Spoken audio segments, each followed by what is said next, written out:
नमस्कार साथियों, मैं दीपक शुक्ला आप सभी का बहुत बहुत स्वागत करता हूं आपके अपने YouTube channel A to Z banking information पर।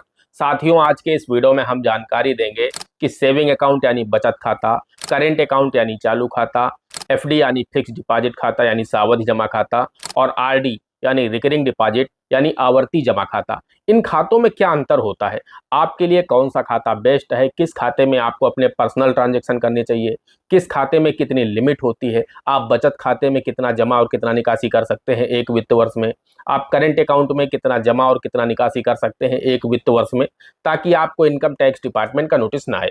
और इनमें क्या मूलभूत अंतर होते हैं, आपको कौन सा खाता खुलवाना चाहिए, आपके लिए कौन सा खाता ज़्यादा बेनिफिशियल है, सब कुछ इस वीडियो में आपको पता चलने वाला है। बस आप लोगों से एक छोटी सी रिक्वेस्ट है, वीडियो पसंद आ जाए तो वीडियो को एक लाइक कर देना। चैनल पर नए हैं, पहली बार आए हैं, इसी तरह के वीडियो आगे भी देखना चाहते हैं तो हमारे इस channel A to Z banking information को सब्सक्राइब करके साथ में बेल आइकन को जरूर प्रेस कर लीजिएगा, ताकि जैसे हम इस तरह का कोई भी दूसरा वीडियो अपलोड करें तो उसका नोटिफिकेशन आपको सबसे पहले मिले।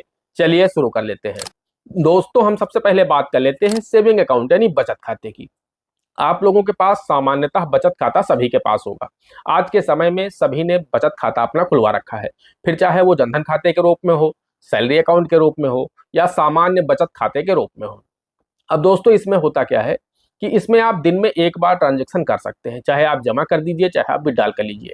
एक दिन में आप एक ट्रांजैक्शन कर सकते हैं। इसके अलावा कुछ बैंकों की लिमिट्स होती हैं कि आप महीने में 4 बार फ्री ट्रांजैक्शन कर सकते हैं। उससे ज़्यादा करने पर आपके ऊपर चार्जेस लगते हैं। 4 बार आप पैसा विड्रॉल कर सकते हैं फ्री में बैंक जाकर, 4 बार आप डिपॉजिट कर सकते हैं बैंक जाकर, या अलग अलग बैंकों की अलग अलग लिमिट्स होती हैं। कोई 4 बार दे रहा, कोई 3 बार दे रहा, कोई 5 बार दे रहा। तो इस तरीके से आपको टाइम दिया जाता है कि महीने में आप इतने बार ट्रांजैक्शन फ्री में कर सकते हैं। तो और इसकी अगर हम ब्याज दर की बात करें तो जो भी पैसा आपका बचत खाते में जमा होता है उस पर आपको 2.5% से लेकर के सामान्यतः 3% तक ब्याज मिल जाता है। कुछ प्राइवेट बैंक है, उनकी मैं बात नहीं कर रहा हूं, लेकिन देश में जितने भी सरकारी बैंक है उनकी अगर हम ब्याज दर की बात करें तो 2.5% से लेकर के 3% के बीच में ही आपको बचत खाते में यानी सेविंग अकाउंट में ब्याज दिया जाता है। और इसकी ब्याज की गणना प्रतिदिन के हिसाब से की जाती है, यानी आपके खाते में प्रतिदिन जो भी मैक्सिमम बैलेंस शेष रहता है उस पर ब्याज कैलकुलेट होता है, लेकिन वो ऐड होता है जाकर के तिमाही। हर 3-3 महीने में आपके बचत खाते में ब्याज जुड़ जाता है, वो आपके खाते में क्रेडिट हो जाता है। तो दोस्तों, ये होता है बचत खाता। और इसकी अगर हम लिमिट की बात करें तो इसमें लिमिट होती है एक वित्त वर्ष की 10 लाख रुपए। एक वित्त वर्ष में आप 10 लाख रुपए से ज्यादा अगर अपने बचत खाते से विड्रॉल करते हैं तो आपको इनकम टैक्स डिपार्टमेंट का नोटिस मिल सकता है।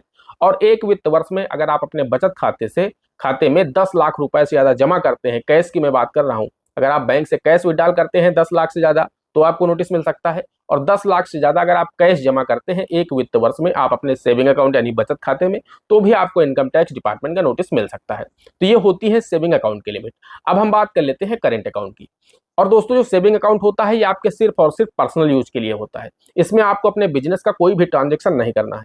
आज के समय में मैं देख रहा हूँ लोगों ने यूपीआई के अपना बारकोड लगा रखा है। दुकान पर कोई समोसा बेच रहा, कोई पानी पूरी बेच रहा, कोई चाय बेच रहा, कोई किसी भी दुकान में अपने बचत खाते का उन्होंने बारकोड चिपका दिया है और उसमें धड़ाधड़ वो पैसे लेते जा रहे हैं। वो पैसा उनके सेविंग अकाउंट यानी बचत खाते में आ रहा है।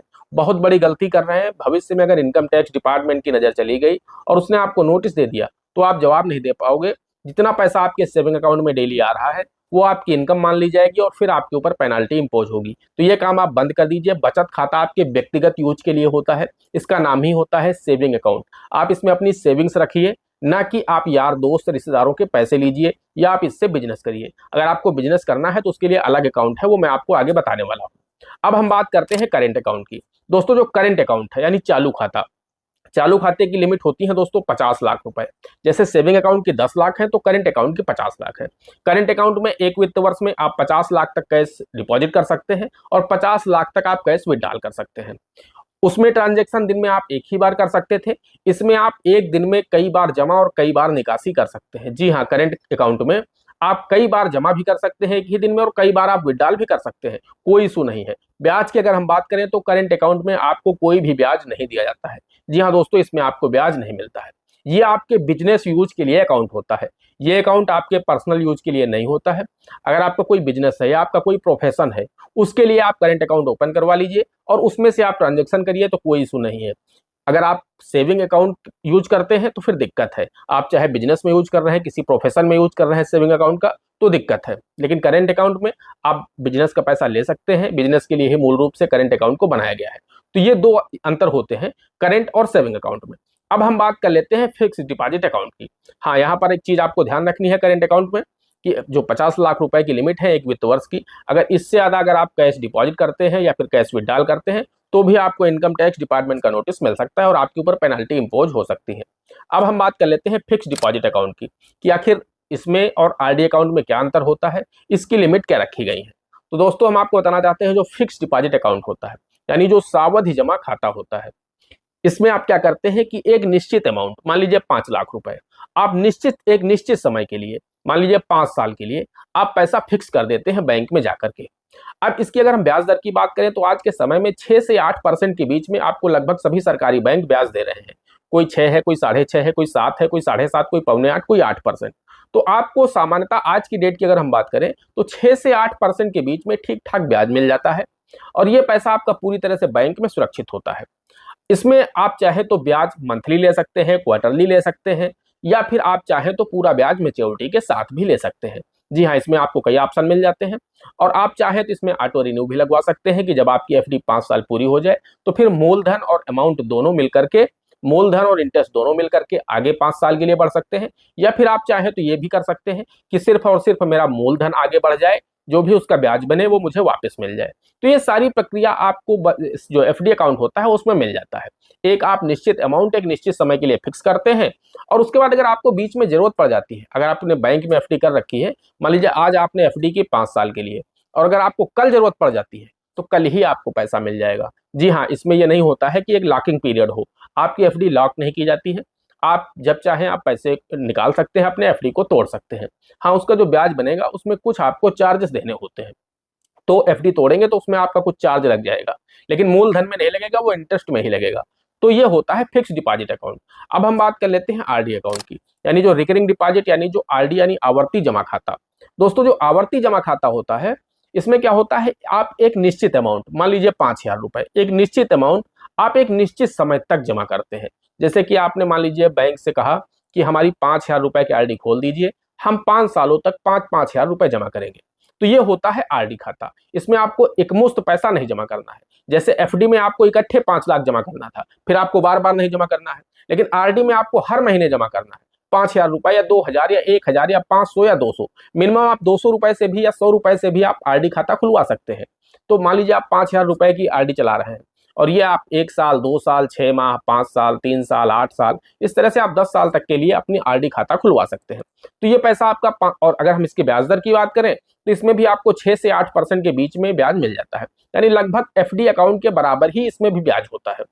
तो इसमें भी आप चाहें तो इसे बीच में ब्रेक भी कर सकते हैं और चाहें तो आप इसे पूरे टाइम तक के लिए रख सकते हैं। जब आपकी मैच्योरिटी हो तो पूरा आप पैसा आपको ब्याज सहित वापस मिल जाता है, आपके सेविंग अकाउंट में पूरा पैसा आ जाता है। तो दोस्तों ये होते हैं एफडी, आरडी, सेविंग और करेंट अकाउंट। इनमें मैंने जो भी अंतर है वो मैंने आपको बता दिए हैं और इसकी जो एफडी की मैंने लिमिट आपको नहीं बताई। तो फिक्स डिपॉजिट अगर आप कैश जमा करके करते हैं तो एक वित्त वर्ष में इसकी लिमिट 10 लाख रुपए है। इससे ज्यादा की एफडी आप कैश जमा करके मत करिए, वरना आपको इनकम टैक्स डिपार्टमेंट का नोटिस मिल सकता है। वही चीज है आरडी के लिए, एफडी आरडी को जोड़ करके आपकी जो लिमिट बनाई गई है वो 10 लाख रुपए रखी गई है कैश को लेकर के, कि अगर आप कैश से आरडी खाता खुलवाते हैं और प्रति माह आप इतना पैसा जमा मत करिए कि 10 लाख रुपए की आपकी लिमिट क्रॉस हो जाए कैश में। ऑनलाइन मोड के माध्यम से आप अपनी आरडी जमा कर रहे हैं, कोई इशू नहीं है, लेकिन अब मान लीजिए आप 1 लाख रुपए महीने की आरडी चला रहे हैं तो साल में आपका 12 लाख कैश हो जाएगा। उस दशा में आपको इनकम टैक्स डिपार्टमेंट का नोटिस मिल सकता है। तो दोस्तों ये थे अंतर जो मैंने आपको बताए। अब आप लोग खुद ही सोच लीजिए और चूज कर लीजिए अपनी जरूरत के हिसाब से आपको कौन सा खाता खुलवाना है, कौन सा खाता आपके लिए बेस्ट है, वो आप सोच समझ करके अपना खाता खुलवा सकते हैं। दोस्तों आज के वीडियो में इतना ही, मिलते हैं अगले वीडियो में किसी अगले इंटरेस्टिंग टॉपिक के साथ। तब तक के लिए जय हिंद, जय भारत।